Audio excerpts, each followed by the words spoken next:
Tinokutambirai kunhau dzomanhoko dzozuva rwechishanu mwedzi uno waGunyana.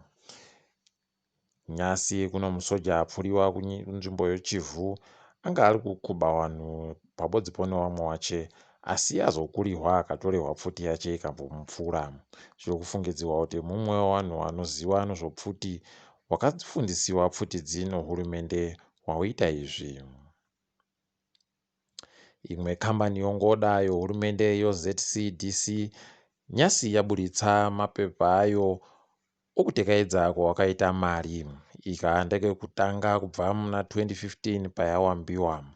Tinoimba kuti zvichagoburitsa pachena kutekedziwa kuri kuita nyaya dzomari.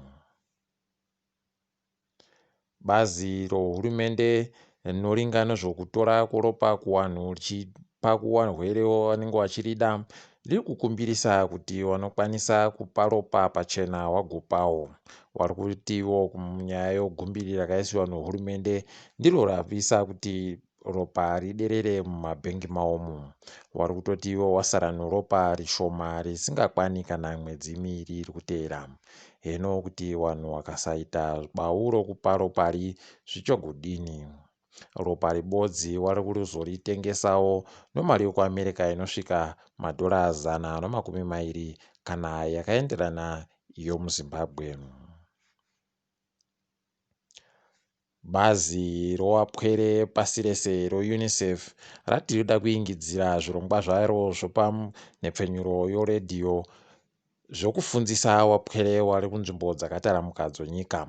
Vari kutiwo wapwere wokudanho repasi ndo vari kuda kufundzisiwa nezvirongwa zveparedhiyo zvinosvika 2,500. Vari kutotiwo vari kuringira kuti basa rigorerutsa kusarira kwavachaita nenyaya dzegumbiri rakaisiwa nodzihwa mupengo. Bato reMDC Alliance ranyepa iro kuti raita kunyoresa vanhu vanosvika 300,000 kuti vanyore mapepa okuramba zviri kuitiwa nebato reMDCT zvokudzinga vanhu vakavhotera kuisa mudare reparamende. Heno kuti bazi rinotekedza sarudzo rwenyika reZimbabwe Electoral Commission richagoti kudini nazvo, ratiba rapindura zvaitiwa zvii. Ngatiringei pasi rese.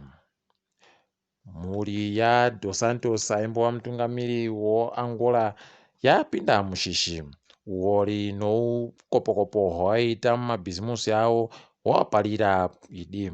Kureketa kuno bazi ronyika dzokumavirira roEuropean Union ratoreketa iro kuti richadaba kushanda navo zvokuti mabhizimusi avo akutombomisiwa kushanda ikweyo.